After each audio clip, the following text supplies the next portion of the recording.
नमस्कार। ये आकाशवाणी शिमला है। अब आप राजकुमारी चंदेल से प्रादेशिक समाचार सुनिए। आज के मुख्य समाचार। मुख्यमंत्री सुखविंदर सिंह सुक्खू ने कहा, युवा उद्यमियों को प्रोत्साहित करने पर सरकार दे रही है विशेष ध्यान। सूचना व प्रसारण मंत्री अनुराग सिंह ठाकुर के अनुसार महिलाओं को स्वावलंबी बनाना ही महिला सशक्तिकरण का प्रभावी तरीका। राष्ट्रीय लोक अदालतों में आज हुई 70,000 से अधिक मामलों की सुनवाई, आपसी सहमति से निपटाए गए मामले।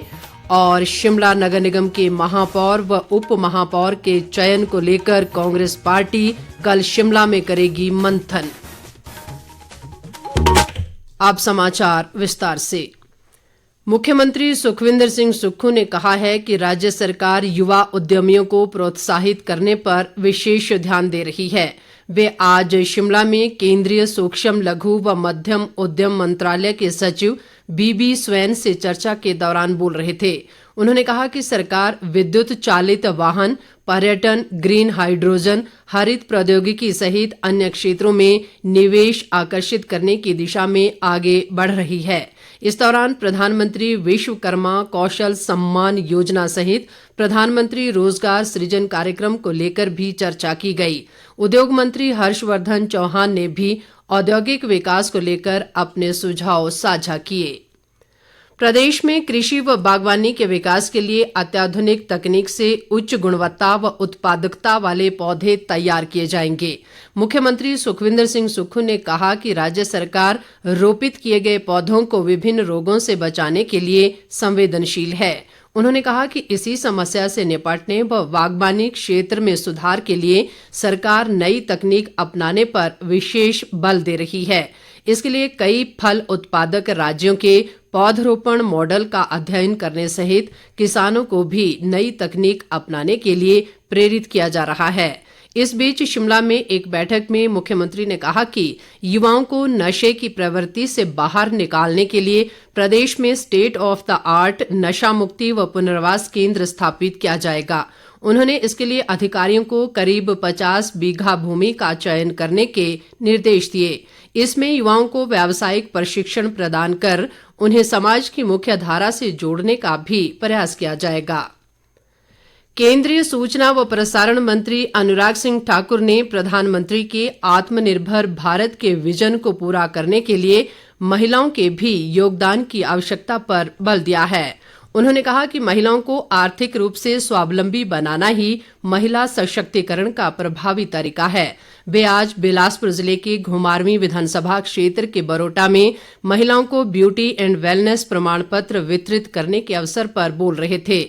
अनुराग ठाकुर ने कहा कि रोजगार और स्वरोजगार को बढ़ावा देने का ये कार्यक्रम अभी तक 4,000 से अधिक महिलाओं को प्रशिक्षित कर चुका है।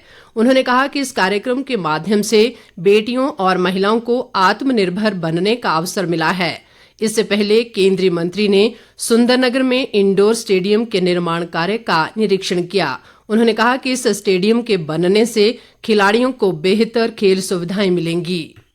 मंडी में सुंदरनगर चाहे क्रिकेट के लिए हो अन्य खेलों के लिए हो एक उभरता हुआ खेलों का स्थल बन रहा है और उसके लिए सुविधाएं ज्यादा हो। उन्होंने पहले प्रयास किया कि क्रिकेट की सुविधाएं बने और अब इंडोर स्टेडियम की यहाँ पर सुविधा कर रहे हैं, जहाँ पर बास्केटबॉल हो, हैंडबॉल हो, कबड्डी हो, रेसलिंग हो, judo, taekwondo, karate, table tennis से लेके योगासना से लेके अन्य गेम, इन सब की सुविधाएं यहाँ पर होंगी। यानी कि एक इंडोर हॉल आपको बड़े साइज का मिलेगा जहाँ पर मैट गेम्स आप ज्यादातर खेल सकते हैं और बाकी भी बैडमिंटन से लेकर बाकी गेम्स आपको खेलने का अवसर मिलेगा।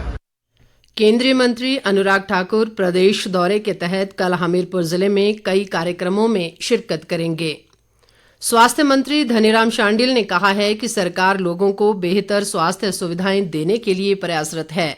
आईजीएमसी शिमला में आज अंतर्राष्ट्रीय नर्स दिवस के उपलक्ष्य में आयोजित समारोह में उन्होंने कहा कि अस्पतालों में मरीजों को असुविधा न हो, इस दिशा में निरंतर कार्य किया जा रहा है। स्वास्थ्य मंत्री ने बताया कि मुख्यमंत्री ने हमीरपुर में नर्सिंग कॉलेज खोलने की घोषणा की है, जिसे जल्द शुरू किया जाएगा। उन्होंने स्वास्थ्य के क्षेत्र में नर्सिंग स्टाफ द्वारा दिए जा रहे योगदान की भी सराहना की। शिक्षा मंत्री रोहित ठाकुर ने शिमला जिले में जुब्बल कोटखाई क्षेत्र की सारी पंचायत में आज करीब 6 करोड़ रुपए की योजनाओं के शिलान्यास किए। एक जनसभा में उन्होंने कहा कि क्षेत्र में जल क्रीड़ा और धार्मिक पर्यटन को विकसित किया जाएगा ताकि स्थानीय युवाओं को स्वरोजगार के अवसर मिल सकें। रोहित ठाकुर ने कहा कि सरकार द्वारा शिक्षा क्षेत्र में गुणात्मक सुधार किया जाएगा और युवाओं को प्रतिस्पर्धा के दौर में रोजगार परक शिक्षा दी जाएगी। प्रदेश भर के न्यायिक परिसरों में आज राष्ट्रीय लोक अदालत का आयोजन किया गया। इस दौरान लोगों के न्यायालय से जुड़े मुकद्दमों को आपसी सहमति से निपटाया गया। लोक अदालतों में 70,000 से अधिक मामलों की सुनवाई हुई। प्राप्त जानकारी के अनुसार कांगड़ा जिले में 7,400 से अधिक मामलों की सुनवाई हुई। इसी तरह हमीरपुर जिले में 6,000 से अधिक, जबकि ऊना जिले में 5,000 से अधिक मामले अदालत के समक्ष लाए गए। न्यायालयों में लंबित मामलों के निपटारे के लिए हर महीने राष्ट्रीय लोक अदालत का आयोजन किया जाता है। प्रदेश उच्च न्यायालय के कार्यवाहक मुख्य न्यायाधीश न्यायमूर्ति तरलोक सिंह चौहान ने आज मंडी में कानूनी सहायता परामर्श कार्यालय का शुभारंभ किया। उन्होंने पद्धर में सिविल जज कोर्ट का भी उद्घाटन किया। उन्होंने कहा कि इससे पद्धर उपमंडल सहित चौहार घाटी के दूर दराज क्षेत्र के लोगों को न्यायिक कार्य निपटाने के लिए बेहतर सुविधा मिलेगी। मुख्यमंत्री सुखविंदर सिंह सुक्खू ने कर्नाटक विधानसभा चुनाव में कांग्रेस की जीत पर पार्टी के केंद्रीय नेतृत्व को बधाई दी है। उन्होंने शिमला में कहा कि कर्नाटक में पूर्व भाजपा सरकार जनता की उम्मीदों पर खरा नहीं उतर पाई, जिसके परिणाम स्वरूप नतीजे कांग्रेस के पक्ष में आए हैं। कर्नाटका के कार्यकर्ताओं को, कर्नाटका के सभी नेतृत्व को, श्रीमती सोनिया गांधी जी, श्री राहुल गांधी जी, श्री प्रियंका गांधी जी को, जो उन्होंने कड़ी मेहनत की है, उस मेहनत का फल है कि 4 साल जो भारतीय जनता पार्टी की सरकार रही और लोगों की आशाओं के अनुरूप कार्य नहीं कर सकी, कर्नाटका के लोग हम पूर्ण बहुमत की सरकार कर्नाटका में बनाने जा रहे हैं। उप मुख्यमंत्री मुकेश अग्निहोत्री ने कहा कि इन चुनावों में जनता से महंगाई व बेरोजगारी से जुड़े मुद्दों पर वोट दिया है और कांग्रेस के नेतृत्व पर विश्वास जताया है। दूसरी ओर प्रदेश कांग्रेस अध्यक्ष प्रतिभा सिंह ने भी पार्टी की जीत पर राज्य के मतदाताओं का आभार जताया है। उन्होंने कहा कि इस जीत से कार्यकर्ताओं का मनोबल बढ़ा है और इसी के दम पर अन्य राज्यों में भी कांग्रेस पार्टी जीत का सिलसिला जारी रखेगी। इस बीच कर्नाटक में मिली जीत पर कांग्रेस पार्टी ने आज प्रदेश भर में जश्न मनाया। कांग्रेस के राष्ट्रीय प्रवक्ता व विधायक कुलदीप सिंह राठौर ने आज नई दिल्ली में पार्टी के वरिष्ठ नेताओं से भेंट कर उन्हें कर्नाटक चुनाव में जीत की बधाई दी। शिमला नगर निगम के महापौर व उप महापौर के चयन के लिए कांग्रेस ने कल 14 मई को मुख्यमंत्री के सरकारी आवास ओकओवर में सभी नवनिर्वाचित पार्षदों की बैठक बुलाई है। इस दौरान प्रदेश मामलों के सह प्रभारी व शिमला नगर निगम चुनाव के लिए बनाए गए पर्यवेक्षक तजेंद्र पाल सिंह बिट्टू विशेष तौर पर मौजूद रहेंगे। प्रदेश कांग्रेस अध्यक्ष प्रतिभा सिंह, मुख्यमंत्री सुखविंदर सिंह सुक्खू, उद्योग मंत्री हर्षवर्धन चौहान, शिक्षा मंत्री रोहित ठाकुर, ग्रामीण विकास मंत्री अनिरुद्ध सिंह और लोक निर्माण मंत्री विक्रमादित्य सिंह भी बैठक में मौजूद रहेंगे। प्रदेश में धार्मिक पर्यटन को बढ़ावा देने के लिए सरकार एक विशेष मास्टर प्लान तैयार कर रही है। इसके तहत शक्तिपीठों की तर्ज पर मंदिरों का विकास किया जाएगा। विधानसभा अध्यक्ष कुलदीप सिंह पठानिया ने चंबा जिले के प्रसिद्ध भद्रकाली माता मंदिर पोहलाणी में शीश नवाने के बाद कहा कि धार्मिक स्थलों पर श्रद्धालुओं के लिए सभी आवश्यक सुविधाएं उपलब्ध करवाई जाएंगी।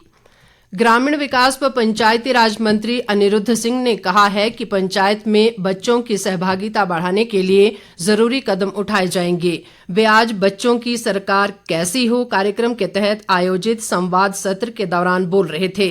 पंचायत स्तर पर भ्रष्टाचार रोकने संबंधी एक सवाल पर उन्होंने कहा कि भ्रष्टाचार की रोकथाम के लिए सरकार जियो टैगिंग, ऑनलाइन कार्यप्रणाली और ऑनलाइन उपस्थिति प्रणाली को अपना रही है। इसके तहत ग्रामीण क्षेत्रों में चल रहे विकास कार्यों की भी निगरानी हो रही है।